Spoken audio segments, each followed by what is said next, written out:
Olá, sejam todos muito bem-vindos. Estamos começando mais um episódio do podcast Apertem os Cintos, aqui no Central Multicast, uma fábrica de conhecimento, cultura, entretenimento e informação. Eu sempre erro essas três palavras. Na minha companhia, salvando a pátria, aqui está Raquel Martins. Olá, tudo bem? Eu sou Luciano Dávila e hoje a gente está aqui recebendo a comissária de voo Paula Green. Comissária de voo especialista em etiqueta. Gente, quando eu falo isso, já tenho que me arrumar na cadeira. Aqui, assim. eu tô tentando já fica aquela pose assim, mais coluna reta e tal.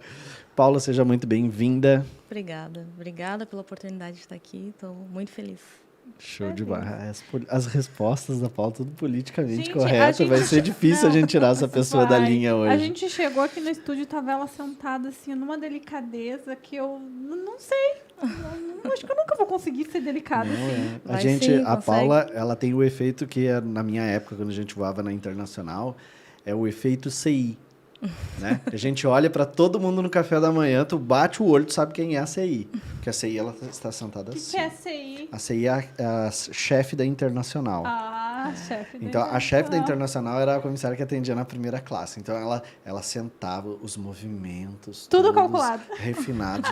Pegar o talher, o toque, eu não sei. Então, assim, cara, se eu olhava para uma CI, automaticamente você já puxava a barriga para dentro, peito para fora, já se endireitava, assim. Mas isso me faz pensar uma coisa, né? Que eu tenho que perguntar pra Paula, tu termina de falar, mas eu já vou lançar a pergunta pra ela ir pensando. Sempre foi assim, Paula? Tu já nasceu na etiqueta? Ou tu já foi assim, tipo, meio...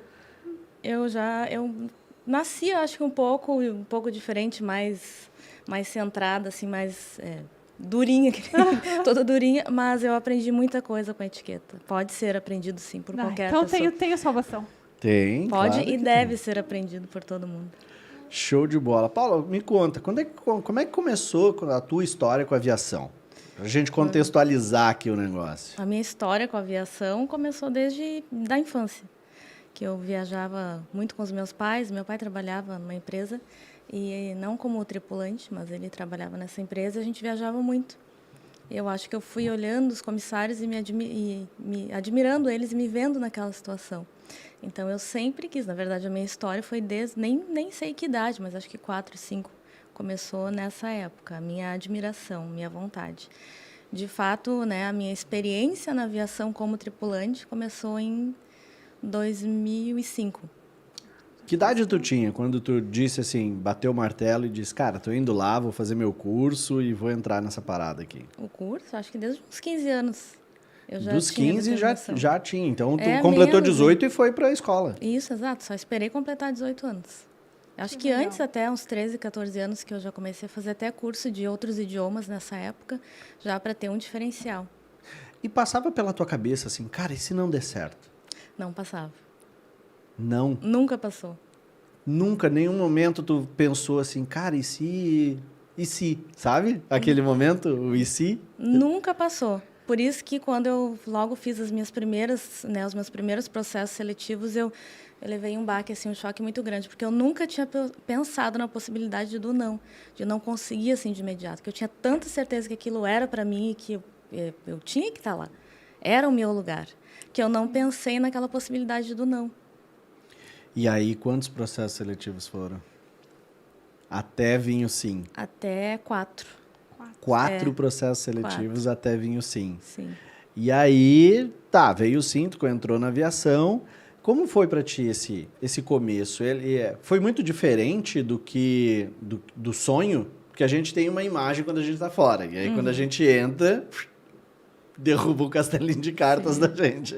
Até acho que foi por isso que tu teve esse baque tão grande, né? Porque hoje a gente fala mais abertamente da realidade da aviação, das dificuldades, do que tu tem que ter para estar lá, né? Exatamente. Acho que há um tempo atrás isso era muito mais escondido. Era aquela coisa, faz ANAC, faz o curso, faz ANAC, tem inglês e vai voar.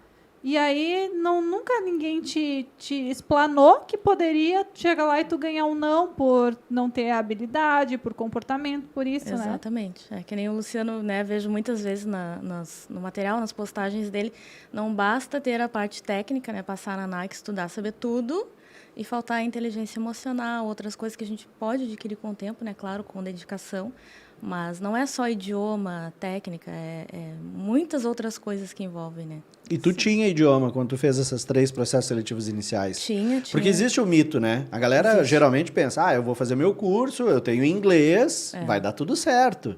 Então, assim, só para ficar registrado, você tinha idioma em nível avançado quando você fez esses 3 primeiros processos? Tinha inglês fluente. Até antigamente era bem melhor, que eu aprendi na infância, então naquela época eu tinha muito mais vocabulário ainda, né? Que se a gente não treina, a gente perde. Mas naquela época era muito latente ainda. Eu estudava outros idiomas também, estudava alemão. Então eu trabalhava muito isso. Eu tinha muito forte o idioma. E eu achava que isso bastava, a minha vontade, né? A minha técnica e a o meu idioma. Minha beleza. Beleza, meus olhos lindos. Eu achava que aquilo fosse necessário. Fosse suficiente, na verdade. Tudo isso é necessário, claro, mas não é suficiente. Não é suficiente. Muito boa essa frase, gostei. E aí, quando tu entrou, qual foi o que tu percebeu que tu disse assim, cara, é diferente isso aqui, então agora... O que mudou depois que tu entrou, assim, para a percepção que tu tinha antes e depois? Eu acho que a percepção que eu tinha muito... talvez até infantil, não sei, aquele sonho que eu tinha, eu acho que eu não tinha essa percepção daquela parte de lidar com o ser humano mesmo. Claro, gostar de pessoas, óbvio, eu gosto de interagir, eu sempre fui assim, né? Eu sou uma pessoa que eu não perco muito tempo com telefone, com televisão. Se eu puder interagir com alguém, eu prefiro sem pensar. Mas essa coisa da interação, de ter que lidar com problemas, com as necessidades das pessoas, entender a necessidade delas e como eu posso ajudar, isso foi mais difícil, assim, foi a coisa que mais me espantou um pouco. Tanto com os passageiros como os colegas também, né? E a gente acha que a gente não vai ter desafio com os colegas. A gente tem muito desafio com o colega. Tanto que eu me lembro que logo que eu entrei, existia uma febre. É a febre do deixa eu ver tua escala. Então, tu entrava, a gente recebia as folhas, estava no DO de reserva e tal. Aí alguém... deixa eu ver tua escala. Deixa eu ver com quem que você vai voar. Aí começava. Esse aqui é um amor. Essa aqui, te prepara. Isso aqui tem uma nuvem negra em cima da cabeça. E essa aqui, vai dar PT em algum pernoite. Não vai aparecer, certo? Essa chefe aqui, patada. Vai tomar patada até não poder mais. E assim ficava, né? Então, você já recebia um feedback das pessoas. E é impressionante como a aviação, ela é grande e pequena ao mesmo tempo, né? Porque sai a tua escala... Tu conversa com alguém, aí as pessoas já... deixa eu ver com quem que você vai voar. Nossa, nesse voo aqui... você vai fazer um voo de 3, 4... Aí já estão assim... vai em tal restaurante, lá em tal lugar, porque eu fui, porque é muito bom, porque não sei o que. Então, você já está recebendo dica disso, dica daquilo, feedback das pessoas. Influências, né? Sejam positivas ou negativas. Exato. Então, por exemplo, para mim, assim, uma coisa que ficou muito... assim, era, tipo, alguém que eu nunca vi na vida... me dando conselhos sobre quem eram as pessoas com quem eu ia voar, o que eu devia fazer no meu pernoite. E o mais incrível, eu estava extremamente interessado no que essa pessoa tinha para me dizer. E eu não fazia a menor ideia, até hoje não sei quem são as pessoas. Só de tu entrar, de conversar no DO. Então, isso foi uma coisa que me chamou muito a atenção quando eu entrei. Essa coisa do tipo... primeiro eu preciso te conhecer para dizer certas coisas. Não, o comissário, cara... Se torna melhor amigo ali naquele voo, daqui a pouco passa, já nem lembra mais o nome. Passa no DO, não lembra do rosto, não cumprimenta, você vai cumprimentar a pessoa. Aí você viu, não lembra quem eu sou. Na cara você já sabe. Então isso foi uma das coisas que me chamou muito a atenção. E foi difícil teve alguma coisa que foi muito difícil de você se adaptar quando você começou a voar? Eu acho que a gente fala tanto em resiliência, né, daquela coisa da rápida adaptação que a gente precisa, principalmente nessa profissão, em todas, mas principalmente na nossa.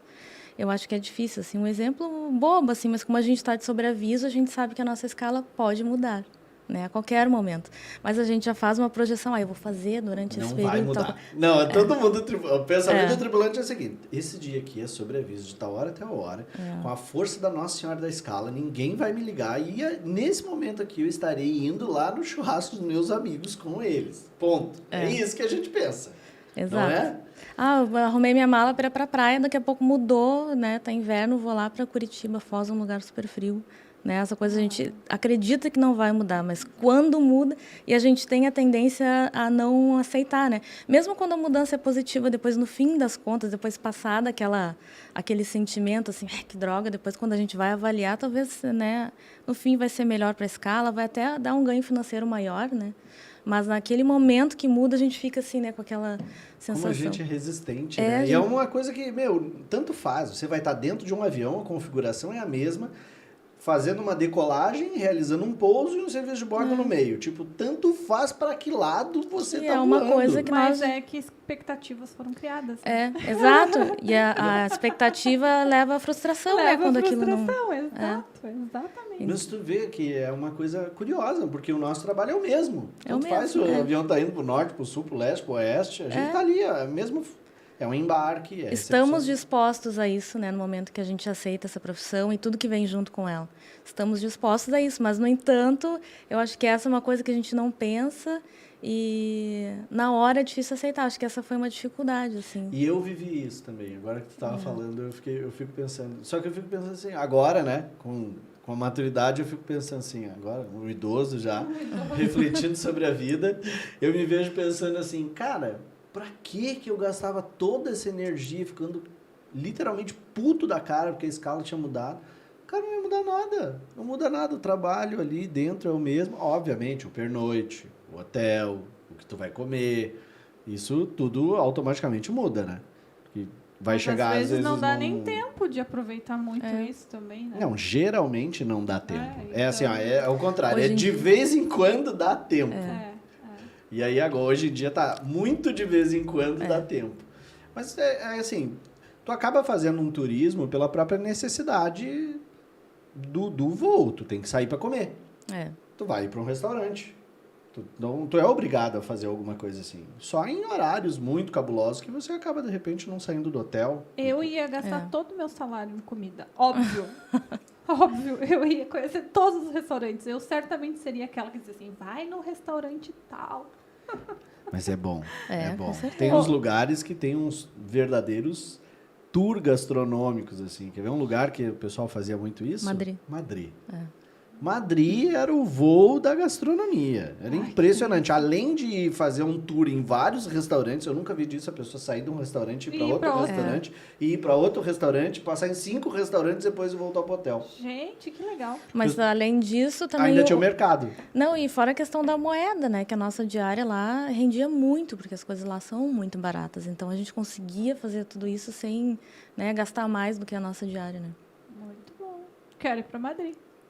O Luciano fez uma cara de que ele gastava mais que a diária dele. Madrid é bom. Eu vou ter uma história legal para contar sobre Madrid. Gastava. Uma vez eu fui pro mercado e eu queria comer a mesma coisa que eu comia na Itália. Pegava aquele saco de salada, comprava um queijo, comprava um embutido, picava aquilo, jogava para dentro do saco da salada, comprava um salmão defumado no azeite de oliva, pegava aquilo, debulhava, jogava para dentro daquele saquinho, um garfinho de plástico do avião e eu comia no próprio saquinho ali a minha salada. E aí fui para Madrid. Em Madrid eu não achava o raio do salmão defumado. E aí tô procurando o mercado inteiro. Achei uma latinha, dizia assim, atum e salmão misturado, os dois na mesma lata. Eu disse, putz, não vai ter o salmão, né, cara? Vou ter que meter esse aqui mesmo, vai ser esse atum aqui misturado com salmão. Aí tô na fila, indo pagar, veio uma comissária da nossa tripulação, que estava no mercado também, olha para mim. Com a mesma latinha. Olha para minha mão, para as minhas compras, que a gente sempre quer saber o que o outro tá comprando, para descobrir coisas novas para comprar. Ela olha para minha mão e diz assim, você também tem gato? Eu disse, não. Não é para mim mesmo. Ela disse, não, é que isso aí é comida de gato. Eu disse, cara, você não faz ideia do que você me salvou. Porque eu ia jogar essa meleca aqui na minha salada e eu ia comer comida de gato, certo? Eu ia comer uíscas. Felizão da vida ainda em Madrid. Mas vai ver que a comida de gato de Madrid é melhor que a nossa. Eu preciso agradecer essa menina. Eu preciso agradecer a ela que ela não deixou eu comer a comida de gato. Paula, mas eu quero voltar um pouquinho ali para tua história. Dentro dessas 4 tentativas que tu fez para entrar na aviação, teve algum momento que tu disse assim, cara, chega, não quero mais, já tô indo lá pela 2ª vez, pela 3ª vez, agora deu? Não, nunca teve. Nunca teve? Não, nunca teve. já, né, eu voltava me esbugalhando, chorando, querendo, né, achando, meu Deus, mas como? E vendo defeito nos outros, eu não enxergava o que eu precisava melhorar. Era mais fácil enxergar, poxa, aquela pessoa tinha isso, isso, isso, e eu tenho, né, em contrapartida, eu tenho isso. Como é que não passou? Aquela pessoa não falava inglês e passou. Então, era mais fácil enxergar defeito nos outros ou nos selecionadores do que... Ou no processo da companhia. do que eu, né, enxergar qual era a minha dificuldade. E quando foi a virada de chave pra ti? Que tu disse assim, cara, não, só um pouquinho. Tem coisa errada. Que tu te deu conta disso que tu falou. Não, eu acho que eu tenho que voltar a olhar pra mim. Não é sobre o outro, sobre eu. Eu acho que bem depois, não foi na minha primeira aprovação. Eu acho que na primeira aprovação, não desmerecendo as minhas qualidades, que eu tenho, mas na minha primeira aprovação era uma época que entrava muita gente, assim, existia uma necessidade muito grande no mercado. E, claro, eu não desisti nunca, eu passava um avião, meu coração ficava assim, e eu falei, não, vou tentar de novo. Porque teve aquele período de crise, né, que eu levei não só 4 tentativas, mas anos para conseguir. Mas a minha virada de chave nesse sentido foi depois que eu já tinha trabalhado numa companhia aérea, né? Era colega do Luciano. E eu saí dessa empresa e fiquei um tempo fora e estava patinando também, não conseguia voltar para a aviação. Fiz também, acho que uns 3 processos seletivos e não tive aprovação. E eu pensei, poxa, de novo eu comecei a avaliar, né? Como é que eu tenho tanto tempo, 11 anos de experiência, indicações, né? Eu não sou uma pessoa desconhecida na área. O meu nome, eu tenho certa reputação na área. Como é que eu não consigo chegar lá e fazer a minha parte passar? Aí que eu fiz essa análise que não podia. Eu sabia que eu tinha capacidade para aquilo. No entanto, eu vi que eu estava totalmente por fora assim do processo seletivo, né, atual, que eu passei 11 anos na empresa. Eu mesmo, por questões pessoais, assim, eu acho que eu estava meio num limbo, não procurei trabalhar algumas coisas em mim, né, estudar, procurar mais desenvolver essa questão do desenvolvimento humano, assim, dessa parte de desenvolvimento pessoal mesmo. Eu já vinha buscando isso em já fazia terapia, cursos, coisas, mas não me encontrava assim. Depois que eu fiz o treinamento com o Luciano, né, a mentoria, eu consegui ver muitas coisas que eu precisava melhorar. Não bastava só a experiência, né, a vontade de novo, o idioma, precisava outras coisas que eu tinha que trabalhar em mim. Sim, é muito legal essa se dar Deixa conta, né? Deixa eu só... E qual foi o resultado? Que resultados tu teve depois de realizar o treinamento? Tive mais 2 aprovações em processos seletivos. Fez o primeiro processo, aí por conta da trajetória da empresa, fechou. Aí você precisou fazer um novo processo e aí nesse processo também foi aprovado. 2 processos com 2 aprovações. Isso que pare aí, né? Sim, não quero mais nenhuma agora. Só de promoção interna, daí sim. Mas eu vi, só antes de tu seguir, teve um dos processos seletivos que eu fiz, eu até comentei isso com o Luciano na época, eu falei para ele, eu não teria me aprovado. Então, eu não fiquei triste, assim, o processo foi ruim, né? Pessoas que passaram, porque eu não estava preocupado com os outros. Como o Luciano falou, né? Eu preciso de uma vaga só. Eu não quero saber quantas tem, eu preciso de uma. Claro, quanto mais, eu quero que mais gente, né, entrem, realizem seus sonhos como eu, mas eu preciso de uma vaga. Então, e eu falei, acho que foi nessa que virou a minha chave, que nem tu disse. Eu fiquei refletindo, eu pensei, eu não teria me aprovado. Então, eu preciso mudar. Tem algumas coisas em mim que eu preciso melhorar. Eu ainda não sabia exatamente o que era, mas eu precisava mudar. Eu me lembro que a gente fez alguns testes. Desculpa, eu te interrompi aquela hora. Não, eu só queria dizer que isso que tu passou, Paula, é algo muito semelhante ao que muita gente passa. De saber que tem alguma coisa errada consigo, de que precisa melhorar alguma coisa, mas a pessoa às vezes fica ali patinando nos próprios problemas, pensando assim, não, mas eu não preciso de ajuda, eu consigo sozinha. Aí ela fica ali perdendo tempo, andando em círculos, sabendo que, cara, eu fui para 3 processos seletivos. Se eu fui para 3 processos seletivos, alguma coisa de errado tem. Só que aí a pessoa sabe que precisa de uma ajuda, mas eu não sei, é isso que eu queria te perguntar. Será que é um pouco de ego da gente de não procurar uma ajuda? Com certeza, eu acho. Porque, tipo assim, tu já tinha voado, tu já tinha toda uma... Eu acho que tu teve muita humildade de chegar, por exemplo, pro Luciano e dizer assim, me ajuda. Pô, eu voei 11 anos e eu tô indo para ti, tô pedindo ajuda. A pessoa, para fazer isso, ela tem que ter uma humildade muito grande. E com essa humildade, tu veio acolher os teus frutos. Sim, com E certeza. tu pôde escolher, né, enfim, onde tu queria voar depois ou não. Então, isso é muito legal. Eu acho que isso serve para ti que está nos assistindo agora, que se sente perdido desse jeito. Que sabe que precisa de fazer alguma coisa diferente, mas aí vem o ego, aí vem aquela vozinha assim, não, mas olha só, tu consegue sozinha. Tu tem inglês, fulana lá que está contigo, não tem inglês. Ah, porque tu é alta, tu tem olhos claros, tu vai conseguir. Não fica escutando. A gente se compara, né? A comparação ela é terrível, porque que nem tu citou na tua história, tu ficava olhando para o outro.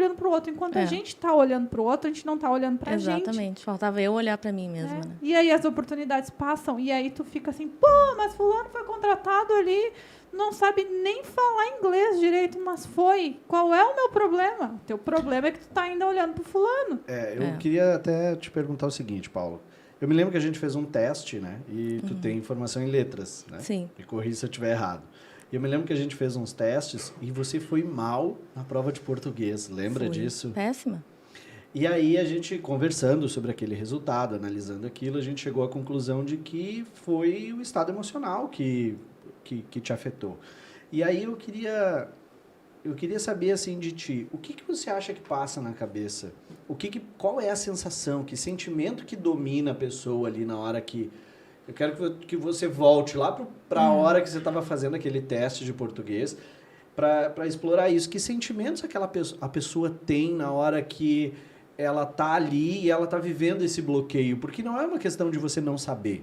Cara, você é formada em letras, você sabe... Eu não formei, mas eu estudava naquela época. Mas, enfim, você foi... E eu me lembro que você teve um desempenho muito ruim naquela prova.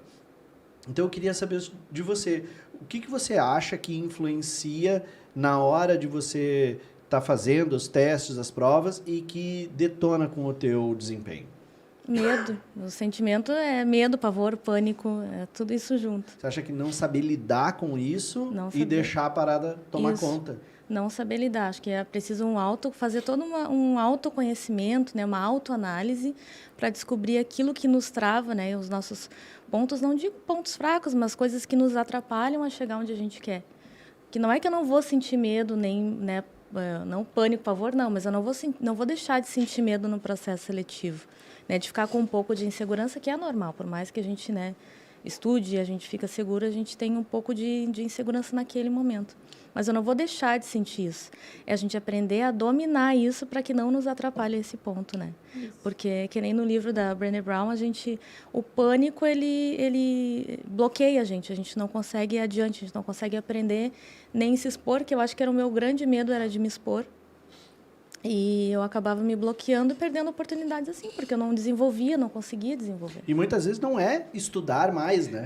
Não é ir atrás de mais conhecimento, de mais português, mais inglês. Não adianta tudo aquilo, e daí na hora chega ali, bloqueia tudo aquilo, não sai nada. Né? Tu não consegue mostrar 1/10 do teu conhecimento. É como um rio que construíram uma barragem, né? Exato. Você não precisa botar mais água no rio, você precisa abrir as comportas da barragem para a água poder fluir no rio. E aí que vem o grande erro de nós, pessoas, que a gente acha assim, a gente precisa ter inteligência emocional para saber lidar com as nossas emoções. Emoções são emoções. A gente não consegue controlar de não sentir a emoção. Isso. A gente não consegue dizer, eu não vou sentir medo.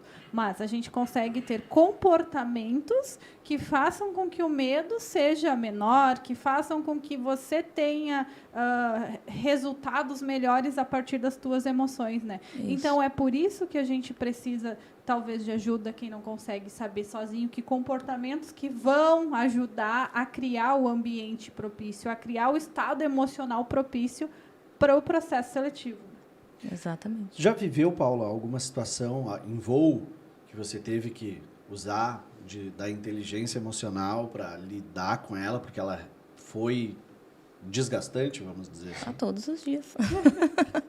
Todos os dias, né? Tanto com os colegas, mas principalmente, eu acho, assim, com os passageiros, né? Sei lá, o passageiro brigando com a gente, ou aquilo que a gente muito fala, né, nos treinamentos que eu fiz contigo, né? Chegou um ponto que a gente não consegue mais. Eu posso resolver até aqui, né? A partir daí, aquela coisa, o que eu posso fazer para te ajudar, né? Porque gritar não adianta a gente se colocar no mesmo nível ali gritando. A gente tem que manter a segurança daquilo que a gente está falando. O conhecimento ele é importante nesse sentido. A gente tem que ter segurança daquilo que a gente está falando. E a gente precisa conhecer o outro, a maneira como as pessoas reagem, né? Identificar esses pontos, né? Essa pessoa pode estar sentindo isso ou aquilo e daí atacar dessa forma, assim. Não deixar que um problema pequeno se torne um problema maior e a gente, né, tenha que ter uma atitude mais severa, coisa assim, que ninguém quer. A gente quer desenvolver um bom trabalho, a gente quer que as pessoas se sintam bem, a gente está ali para isso, né, para proporcionar segurança, mas bem-estar para as pessoas. Então, eu acho que é isso, a gente tem que aprender a lidar, identificar esses possíveis problemas que a gente pode ter, né, com o passageiro ou não, e daí a gente tomar as atitudes que são necessárias, né, para a gente combater isso, não deixar chegar a níveis altos de estresse, de briga, coisa que a gente não quer, ninguém quer. E passageiro briga muito com o tripulante?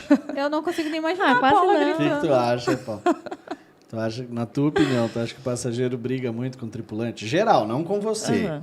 Briga diariamente. Mas já aconteceu, Paulo, algum evento que Diariamente, tu surtou, adorei. que tu não conseguiu segurar a tua elegância, né, de ser e assim, puta que te pariu. Não, assim não. Muitas vezes a gente tem que aprender a ser incisivo sem ser grosseiro, mal educado, né? Mas tudo tem um limite ali da conversação, mas chega uma hora que a gente tem que ser incisivo. Eu acho que a nossa postura, a maneira como a gente fala e a segurança que a gente fala determinadas coisas, né? A gente consegue limitar por aí.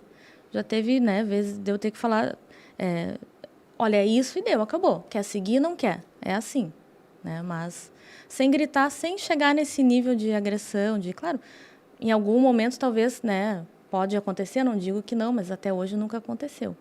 Nunca teve comigo, assim, nem no meu voo, se eu for parar para pensar, nunca teve, assim.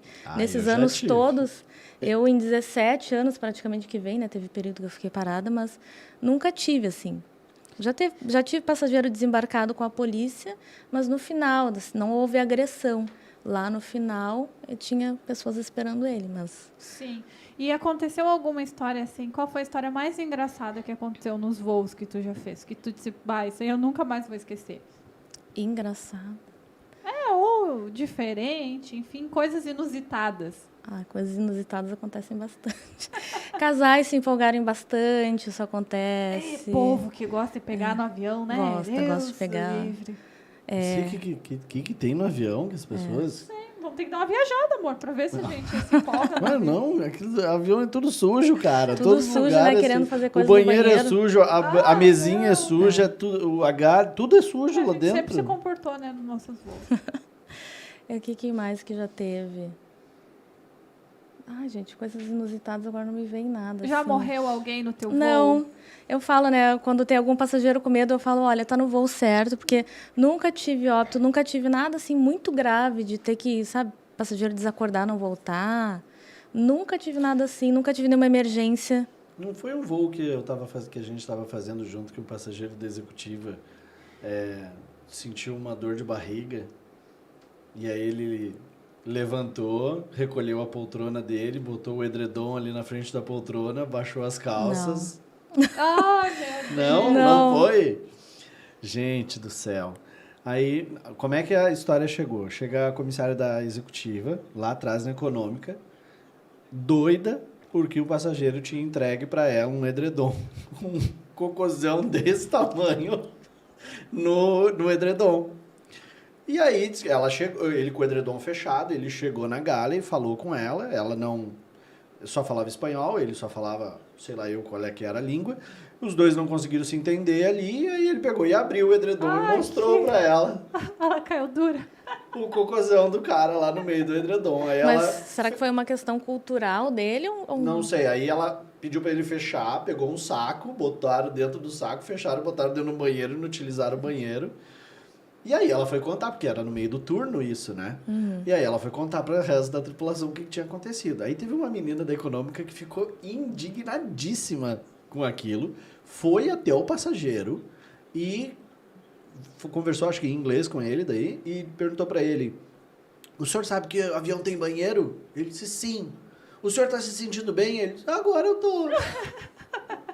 Daí ela disse, então da próxima vez o senhor use o banheiro do avião. Daí ele, tá bom, obrigado. Ficou super agradecido. Ela dando o maior esporro no cara e ele super agradecido Gente, pela preocupação dela com ele. Imagina. Eu queria só ver quem tava do lado dele. E o cara... Presenciou essa cena E o cara horrível. normal, não, as luzes estavam tudo apagadas, era de noite, Era de depois noite. do serviço de bordo, tava todo mundo Meu dormindo. Deus, aí tu O acorda, cara do lado tá o recolheu a cara. poltroninha, largou o edredom, acocou ali e mandou bala. Largou.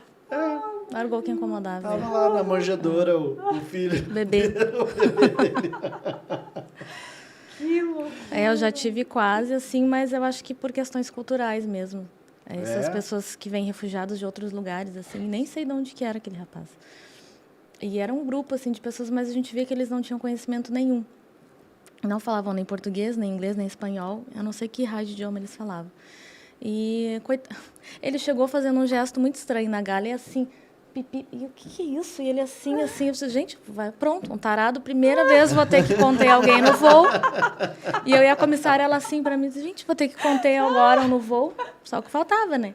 E ele assim, pipi, ele estava fazendo um gesto estranho, óbvio, mas ele, que remete pipi, a outra ele queria coisa, saber né? onde ele ia fazer xixi, porque eu não sei o país que ele mora, se é muito carente, assim, que tipo de cultura que tem, que ele não conhecia o banheiro, não conhecia o vaso. Nossa senhora. Eu tive uma conhecida que voou na Catar e ela fazia fretamentos dos funcionários de petrolíferas lá do Oriente Médio. E diz que eles entravam no avião de pé descalço, não sabia que o avião tinha banheiro, urinavam no próprio assento. Meu Deus. Era um voo doido.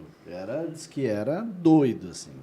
E por isso que a gente tem que ter essa percepção também de identificar o passageiro, as necessidades deles, como eu falei, né? Porque às vezes não é por maldade, é por uma falta de conhecimento. Exato. Né? Quando vem um menor desacompanhado, uma pessoa idosa com alguma dificuldade.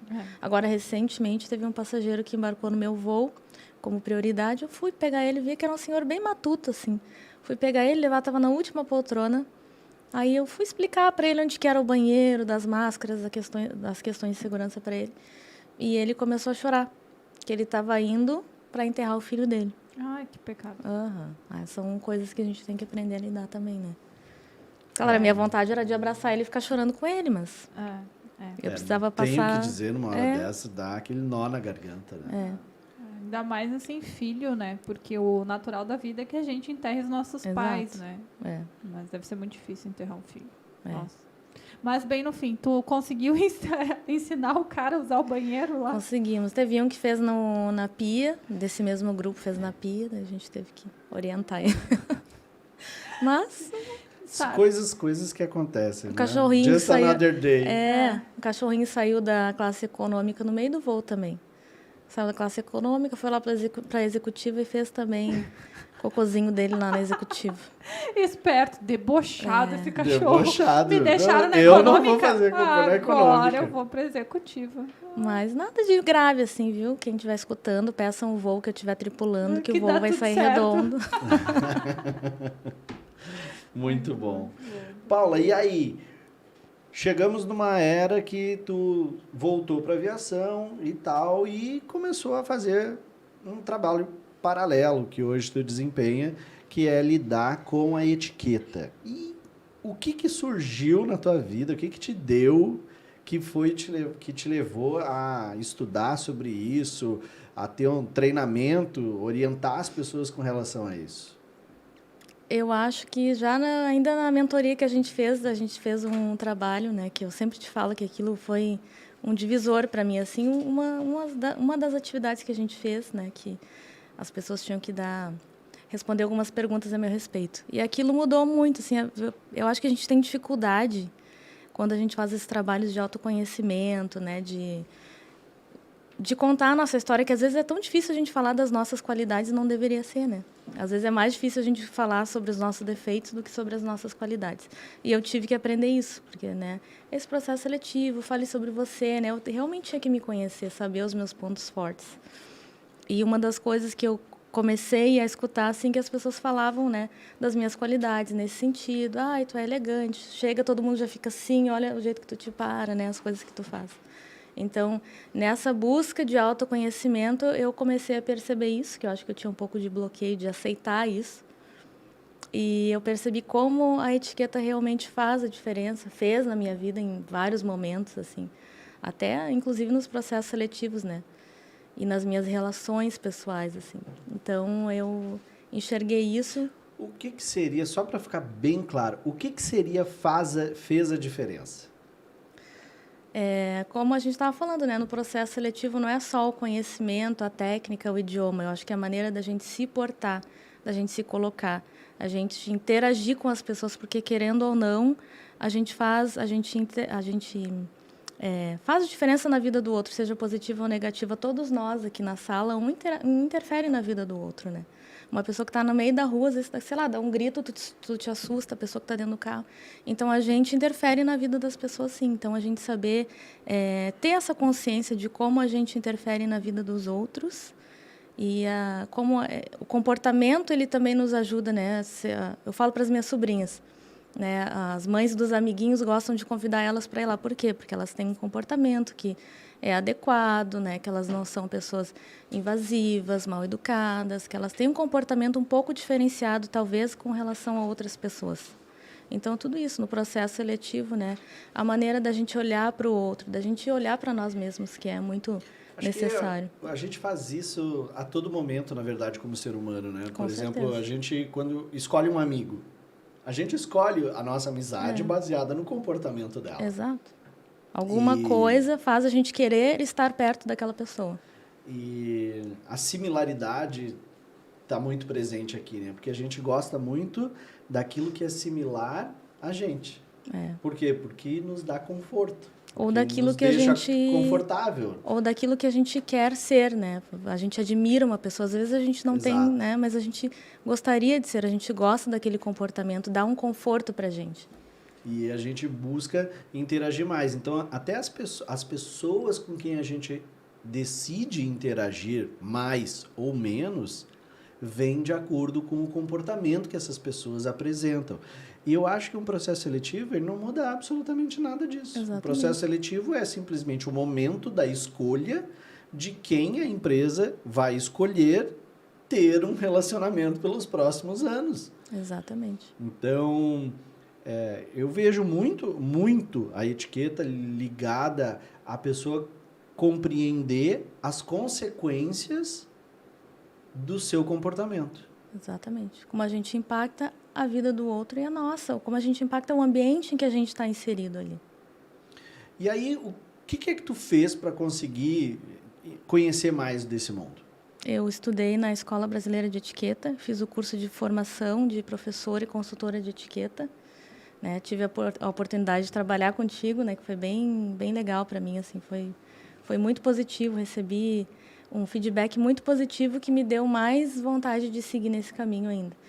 E eu percebi que aquilo tudo que eu tive, nem vou falar o ano que eu fiz o curso de comissário, mas muitos anos atrás que eu fiz, que eu tive a minha primeira aula de etiqueta e as coisas que eu aprendi naquela única aula eu levei assim para o resto da minha vida e me tornou um pouco diferenciada em alguns aspectos, né?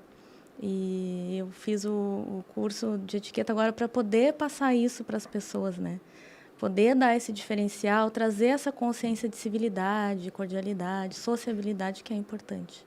Quando a gente fala assim, etiqueta,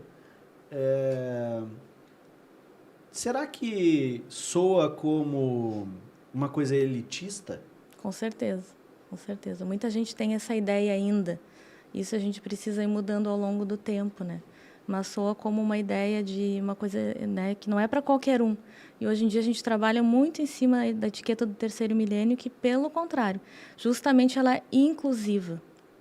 A gente usa isso porque a gente precisa que as pessoas saibam que é para qualquer um, independente do trabalho, da atividade que a pessoa faça, é muito necessário para todas as pessoas. Porque dentro de uma ordem cronológica, a pessoa pensa assim, tive ascensão na vida social ou financeira. Agora, se eu vejo assim, né? Se eu mudei de classe social... Daí que eu vou fazer. Aí que eu vou fazer. Então, eu queria que tu falasse um pouco sobre essa crença, sobre esse pensamento que as pessoas geralmente têm. Agora eu ganhei na Mega Sena, agora eu vou nos melhores restaurantes, no clube do barco, sabe, no clube do veleiro que eu tenho. Então, quer dizer, cara, eu vou ter que aprender sobre etiqueta. E eu acho que isso está muito é muito próximo de tipo assim, eu só preciso disso se eu tiver uma mudança de classe social. Se eu não tiver uma mudança de classe social, eu não preciso. Então, eu queria que tu comentasse um pouco sobre esse contexto. Não, a etiqueta é para qualquer... Inclusive, é uma ferramenta de desenvolvimento pessoal, que a gente está falando aqui muito sobre desenvolvimento pessoal, né? E é uma ferramenta de desenvolvimento pessoal justamente para ajudar as pessoas a ter mais uma ferramenta a mais para chegar onde elas querem, alcançarem os seus objetivos. Seja um trabalho, seja até no dia a dia. Eu falo para as minhas sobrinhas no colégio, o meu enteado até que tem 7 anos, e ele aprendeu algumas coisas, ele fala. Ele usa realmente e faz muita diferença no comportamento de qualquer pessoa, em qualquer atividade que se tenha. Eu acho que a etiqueta abre portas, né? Abre portas, com certeza. Porque hoje a gente está num mundo tão doido assim, é tudo muito corrido, é tudo muito diferente. Vou usar essa palavra, diferente.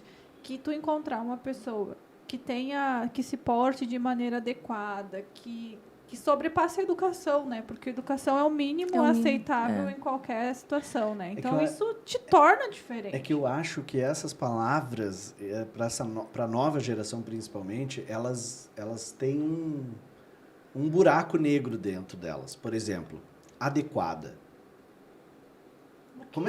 O que é o adequado? Quer ver outra coisa? Clássico. Explica para alguém hoje de 14 anos, de 13 anos, o que é clássico. Como é que tu faz isso? Porque ela cresceu a vida inteira dela sem ver absolutamente nada clássico. Exato. E aí, o adequado é... O adequado, aí a etiqueta, ela pega o quê? Ela pega o ambiente como referência, ela pega o indivíduo como referência, porque é adequado o quê? Adequado para mim? Adequado para ti? Adequado para Helena? Para quem que é adequado?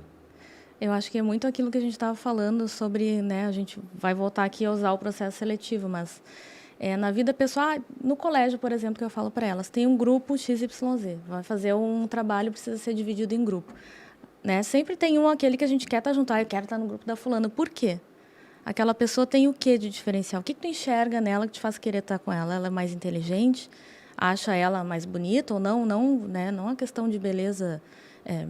É uma coisa que atrai a gente, não é questão da beleza física. Uhum. É um comportamento, é o jeito de tratar os outros, é o jeito de se portar, a maneira de falar.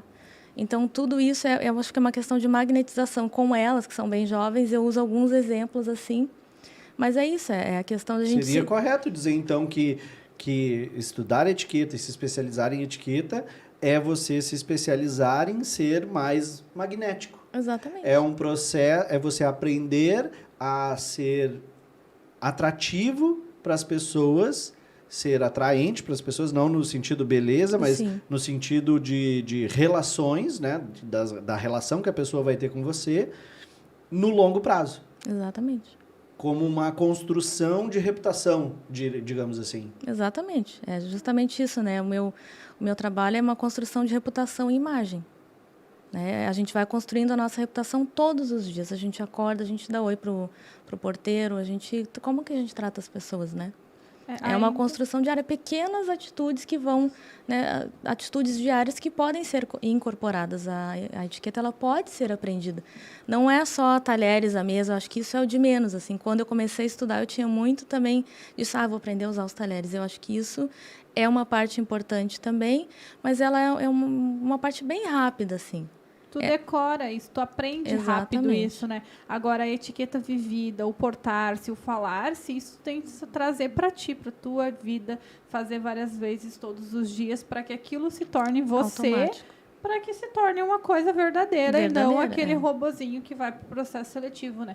E eu acho que aqui a gente está falando de um lugar muito importante para se ter etiqueta, né? Porque por mais que a aviação ela tenha mudado muito esses últimos anos, quando se fala em aviação, a gente já vem à tua cabeça a questão da educação, da leveza. Tu sabe por quê? Por quê? Porque dentro do avião, a gente vem mais pra cá. Ó, por exemplo, assim, ó, a gente tá aqui pertinho, né? Tá, isso. Vira o teu rosto pro meu lado. Ó. Não importa se você conhece a pessoa ou não, tem distância intimidade física é essa. ou não.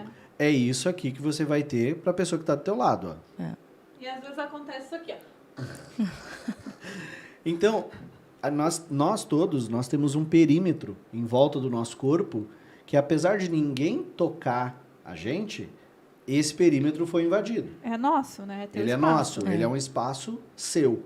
E dentro de uma aeronave, esse espaço de todo mundo já era. É. Ele foi Foi estuprado. invadido. Pegaram ele, deram uma camaçada de pau nele, o coitado tá Com a arrasado. pandemia, mais ainda. É. Com a pandemia, mais ainda. Então, o que acontece? O avião, ele é um ambiente coletivo, aonde as regras de convívio coletivo se intensificam. Então, se você já tem regras na sociedade, é uma coisa. Se você tem regras dentro de um restaurante, a mesa é outra. Mas quando você vai para dentro de um avião, ainda mais se te serve uma refeição. Imagina nós dois aqui com uma bandejinha comendo, aqui, ó, o braço um roçando no outro. Então, dentro do avião, É um regra... exercício de paciência viajar. Exatamente. As regras de convívio coletivo, elas são muito... Sabe? Você tem que expandir realmente a tua cabeça, porque... quer ver uma briga clássica de passageiro? O espaço em cima do meu assento é para minha mala. Não, o espaço da mala é um espaço coletivo. Tanto que, se você pegar se cada passageiro trouxer uma mala, um Airbus A320 tem aí 174 assentos em média. Cabem 89 malas no avião. Não cabe para todo mundo. Não, 89 malas. Se cada um levar uma bagagem de mão daquele tamanho padrão e botar no bin, vão caber 89. Só que tem uns 174 passageiros. Então aqui a gente tem uma deficiência absurda, que eu não sei quem foi que fez isso. Lá não na foi agência. construído para isso também. Lá exatamente. Aí lá na Agência Nacional de Aviação Civil, eu não sei quem foi que resolveu aprovar a regra de 10 quilos de bagagem de mão, sem fazer um estudo e garantir que cada pessoa tem direito a uma bagagem de mão. É conforme a tarifa, né? Que às vezes é mais. Só que aquilo, o avião não comporta. Primeiro, e isso eu estou falando do melhor avião do mercado, com o maior espaço coletivo do mercado. Né? Então, assim, acho que o 37 MAX também agora está bem generoso, os bins também. Mas, assim, cara, você... E no Brasil nós temos uma excelente frota, compostas pelos Boeing 737 MAX, e 737-800, 700, aeronaves modernas, e todos os aviões da família A320 são aeronaves modernas. A frota brasileira é uma frota muito boa, comparado com o resto do mundo. Não existe coisa melhor no mundo. E aí como é que tem uma regra que cria um embate, literalmente todos os dias, é um embate, é uma guerra que acontece com os comissários de voo e com os passageiros. Por quê? Porque não existe na nossa cultura a educação do coletivo. De pensar no próprio. Existe o quê? Eu paguei, eu quero levar minha mala, me disseram que eu tenho direito, ponto, acabou.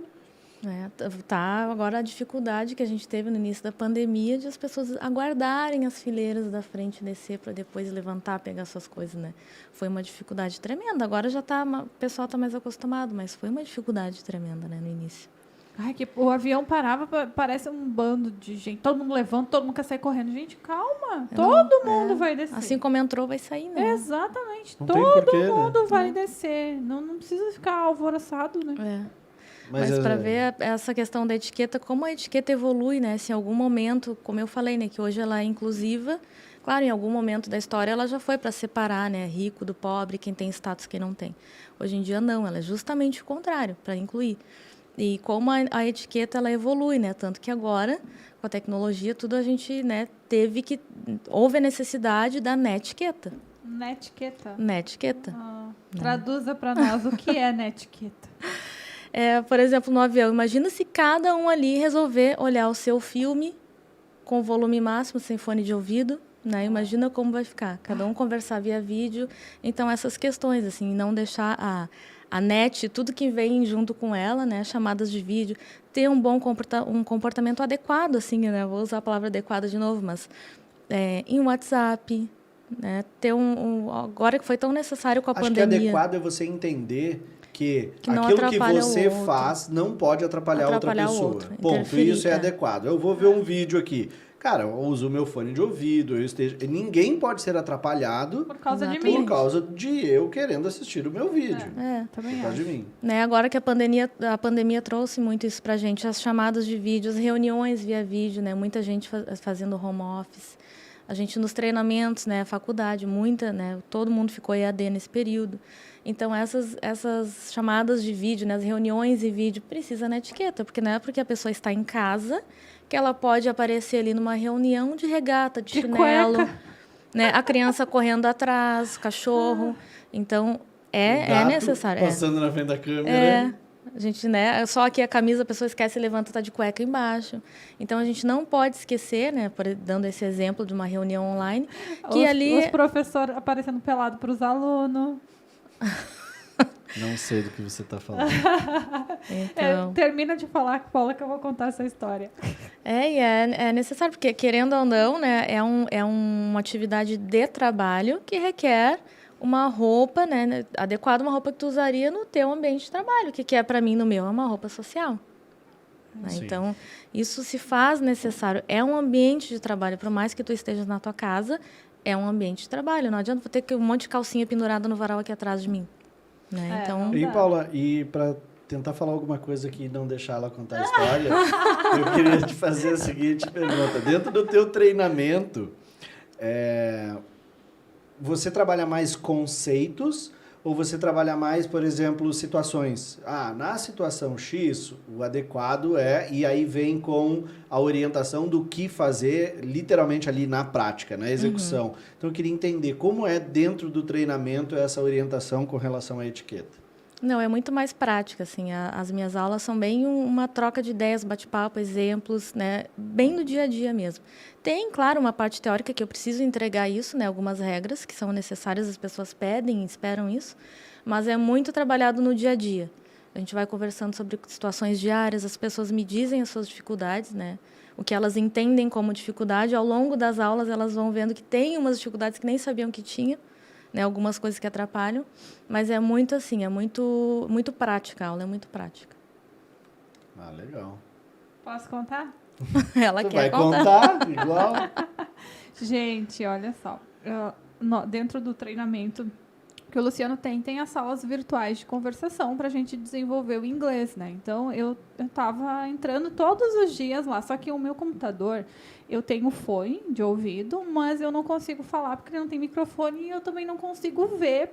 As pessoas não conseguem me ver porque não tem câmera, mas eu consigo ver. Ela entrava só para ficar ouvindo. Entrava só para ficar escutando, tal. E aí o Luciano tava à minha mesa, e aí ele disse assim, eu vou tomar banho. E eu, tá, beleza. E eu tô ali escutando, só que era a chegada dos alunos novos.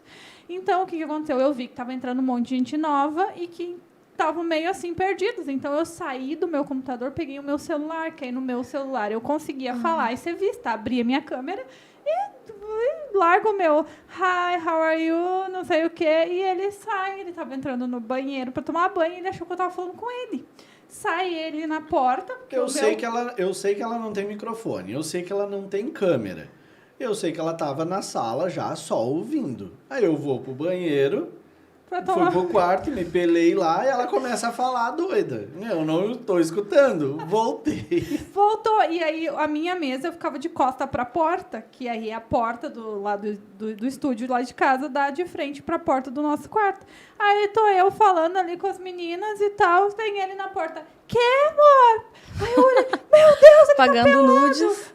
Aí eu peguei assim, dei um tapão no meu celular, derrubei o meu celular dele. O que foi? Eu tô na sala. Juntei o celular e quando eu juntei esse, gente, desculpa. Aí eu assim, deu pra ver alguma coisa, daí acho que foi até. Não, teve uma que escreveu lá. Ai, não acredito que eu perdi essa. Aí a Isa veio assim, não, né, Raquel, a hora que eu vi que tava assim tudo, né? Eu fui ver. Não deu mais. Não deu tempo, gente. O que a gente ria. Depois aí começou a entrar o pessoal. Eu disse, gente, vocês perderam de ver o Luciano pelado. Aí a Lu disse, eu não acredito. Sempre chego na hora, hoje eu não chego. Gente, a gente riu por Era um alguns plus a mais dias. que ia ter para os primeiros alunos. Era as bônus, boas-vindas. bônus. Bônus. Bônus. Mas não deu para enxergar nada. Mas ficou era um muito bônus bem rápida. pequenininho. Era um bônus bem, Gente, foi engraçado, foi muito engraçado. Já passou alguma já passou por alguma desetiqueta na aula de etiqueta, Paulo? Na aula de etiqueta? Teve já alguma situação assim que... Eu já tive numa aula particular. Meu marido passando atrás também, vendo me dar beijo no meio da aula. Alguma coisa assim. Meu marido precisa muito das minhas aulas de netiqueta, é bem necessário. Acho que vou botar ele e o Luciano, então, para assistir juntos.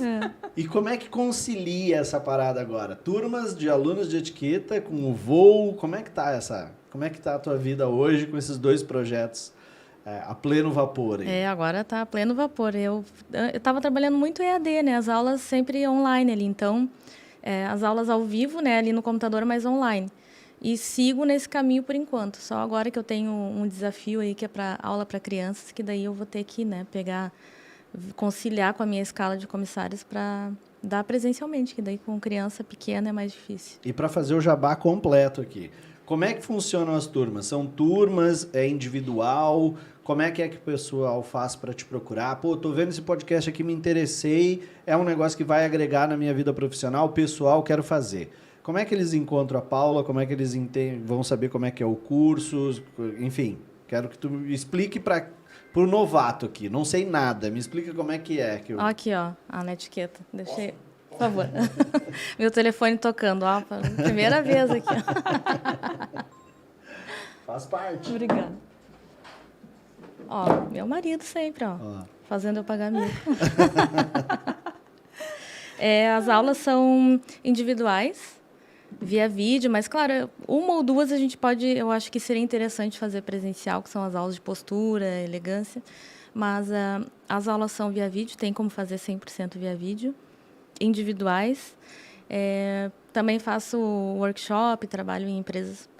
E podem me procurar no Instagram, que é Paula Green Etiqueta. Legal essa parte. Tem a parte corporativa também. Corporativa, Então, tô por alinhando exemplo, já. dá para trazer um setor ou setores diferentes da empresa para que fazer um workshop, uma palestra. Conseguir melhorar as relações entre a galera ali na questão etiqueta comportamental ali da parte de trabalho, do dia a dia. Exato.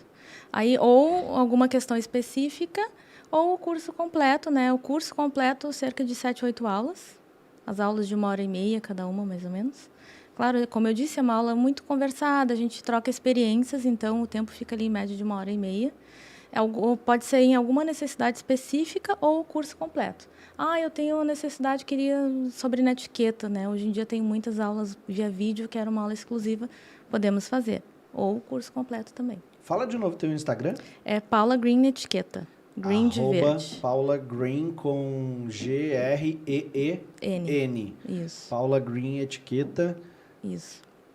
@Paula Green Etiqueta. No site já tá? Ainda não? Ainda não. Ainda não. Então, tudo via Instagram aí, galera. Isso. Quer contratar os serviços da Paula ou quer conhecer mais ou ficou com dúvida, entre em contato com a moça lá, porque não vai perder essa oportunidade fantástica aí. E aí você agenda isso conforme os teus dias de folga, conforme os teus pernoites, em que momento que tu tá fazendo isso? Isso, estou agendando conforme os meus dias de folga e os meus pernoites também, se tem tempo, né, conforme a adequação do cliente também. Show Dia, horário, fim de semana, isso conforme as agendas minhas e do cliente. Show de bola. Paula, o que tu acha, assunto da atualidade agora, o que tu acha dessa guerra? E o quanto você acha que isso vai influenciar a nossa vida? Eu acho que guerra nunca é positiva, né? Acho que nunca pode ser positiva, sempre tem como resolver com conversa, diplomaticamente. Mas e com certeza vai trazer algo de negativo para todo mundo, né? Para todo o planeta. Não tem como, seja no meu trabalho, né? Seja nas relações pessoais, querendo ou não, né? A gente é afetado por isso. Agora mesmo, os últimos voos que eu fiz, a gente trouxe alguns refugiados no voo. Bem triste, assim, bem complicado, né? E afeta diretamente, né? A economia, não tem como. Isso vai nos abalar de alguma forma. E eu posso recomendar o Putin para ser teu aluno? Ele ter Acho que deve. Para ele ter um pouco mais... Você dá jeito no homem? Você garante? Esse aí acho que é caso perdido. Botar o cara na etiqueta e aprender a brincar dentro do parquinho dele, não invadir o parquinho dos outros. Isso, Ana Paula, isso sim, na hora que ela disser para ele que ele senta errado. Os conceitos, civilidade, sociabilidade, ele desconhece, né? Então... Show de bola. O que tu diria hoje para a galera que está vendo a gente aqui, um podcast sobre aviação, um setor que está crescendo, está empregando muita gente, sentiu muito os efeitos da pandemia, com certeza, né? Está se recuperando agora. Então, o que tu diria para essa galera que está assistindo a gente aqui com relação ao desejo de entrar na aviação e também com relação à necessidade de desenvolvimento da parte de etiqueta e postura? Com certeza, eu acho que não desistam, né? Acho que eu sou um exemplo clássico disso, né? Tomar na cabeça, não desistir. Realmente, a gente tem que estar preparado, né? Para todos, a gente faz um processo seletivo, a gente tem que estar preparado para o não, mas sempre, que nem a gente falou, né? Eu preciso de uma vaga. Então, a gente tem que procurar se desenvolver, fazer etiqueta, com certeza, mentoria, né? Isso com certeza vai nos destacar. A gente precisa... Tem muita gente bem preparada, né? A concorrência é grande, né? A nossa área de trabalho ela é mais complicada porque são poucas oportunidades. Então, quando a oportunidade aparece, a gente precisa estar pronto para não desperdiçar. Que nem a menina que guarda a mala no carro já guardada. Pronta, a Patrícia. Pronta no carro, A Patrícia não vou esquecer vivia com a disso. mala sempre pronta no quarto. No carro, porta-mala do carro. Tudo, documentos, roupa da seleção, tá tudo ali. Exato. E o mais louco, cara, fazia 2 anos que não tinha uma seleção. E ela não desistiu. Ela já né? tinha determinado que ela ia voar, só não Exatamente. importava quanto, mas ela ia voar, né? Eu acho que isso determina muito do teu sucesso. Em nenhum momento tu disse assim, não, isso não é pra mim. Tu sempre soube que era pra ti. Respondeu de bate-pronto, tu viu? Olhinho aqui, ó, olhando na bolinha. Não. Não, exatamente. Nunca, Então, colocar isso na tua cabeça, mas colocar e buscar meios. E buscar. Não adianta ficar repetindo e não fazer, não mover um dedo para chegar só lá. Só pensamento positivo, gente, desculpa dizer para vocês, mas não adianta nada. Né? Motivação. Motivo para ação. Exatamente. Motivação não é vai. Não, é assim. E achar motivos que te levem em ação. Se mexer. Tem que estar se mexendo. Quero ser comissário de voo? Quero. Então, o que eu preciso fazer? Que nem a Gabi falava. A Gabi, ela tinha... A intenção da vida dela era ser contratada na primeira seleção, né? E ela disse assim... Eu vou fazer o que tiver ao meu alcance para isso. Se eu tiver que fazer um curso na NASA, eu vou lá e vou fazer. E realmente, ela foi, fez, se desenvolveu, fez a mentoria, fez tudo que estava ao alcance dela e ela foi contratada de primeira. Então, a gente estar disposto a fazer o que precisa ser feito. E caso não seja na primeira, não desmotivar. Não porque desmotivar, exatamente. Procurar desenvolver. Pega o resultado, refina, vê o que precisa melhorar, trabalha o que precisa melhorar e vamos de novo. Se reprovar na segunda... Identifica de novo o que precisa, refina e vai. Porque a reprovação ela não é algo assim, nós não queremos você. Você ainda não está pronto. Não está pronto neste momento. Exato. Tanto que eu sempre digo, não de companhia aérea não é não para sempre. É não agora. Não neste estado que você está. Trabalhe o seu estado para então correr atrás do sim. Paulo, eu quero e vou eternizar aqui esse momento da tua participação. A gente pediu para o nosso querido Oberdan, que é o cara que realiza todas essas artes maravilhosas aqui. E esse cara resolveu eternizar a tua participação aqui no podcast Apertem os Cintos. Então, gostaria de te entregar Adorei. A arte que o Oberdan fez... para você, para eternizar, para que toda vez que tu olhe para isso aí, tu lembre que a gente veio para cá, que a gente fez um bate-papo. Vocês vão fazer chorar de novo. Que tá registrado isso em vídeo. Mostra aqui para essa câmera aqui pro pessoal ver. Olha aí, cota a cara. Olha a moça de Avianca aí, hein? Era bonito esse uniforme da Avianca. Era muito bonito. Todos que eu visto são os mais lindos. Muito bom. Não que eu tô me achando o máximo, mas quando eu visto, como eu amo a minha profissão, eu amo estar nesse uniforme, nesse lugar que eu ocupo. Então, toda vez que eu visto o meu uniforme, seja ele, né, a empresa que eu tô no momento, para mim é o mais lindo. Que legal. Show de bola. Espero que tu tenha gostado. Adorei, obrigada. Bom, agradeço ao Oberdan, ele que é o cara que fez a arte aí. E é uma alegria para a gente te ter aqui mais uma vez, como sempre foi, todas as outras. Muito obrigado por você ter aceitado o convite, ter disponibilizado um espaço da tua agenda. Eu sei que é corrido, tá no meio da escala, tá no meio, imagina, tá fazendo voos e ainda cursos, né, pra galera, tudo. faculdade, o marido, então, cara, tem um monte de coisas, então, realmente, muito obrigado, gratidão por você ter vindo aqui. Eu agradeço a oportunidade mais uma vez, né. Estou muito feliz de estar aqui, né, contando um pouco da minha história. Espero que se eu conseguir tocar uma pessoa para que ela se movimente em busca do sucesso do que ela precisa e consiga, né, se eu contribuir um pouquinho, eu já me sinto muito feliz, porque eu me sinto muito vitoriosa e eu gostaria de compartilhar esse sentimento com mais pessoas. Então, eu fico muito feliz. Obrigada. Obrigada. Valeu, Obrigada. Show de bola. Então tá, galera, esse foi mais um episódio do Apertem os Cintos. Quinta que vem, 18 horas, a gente está aqui de novo. Beijo.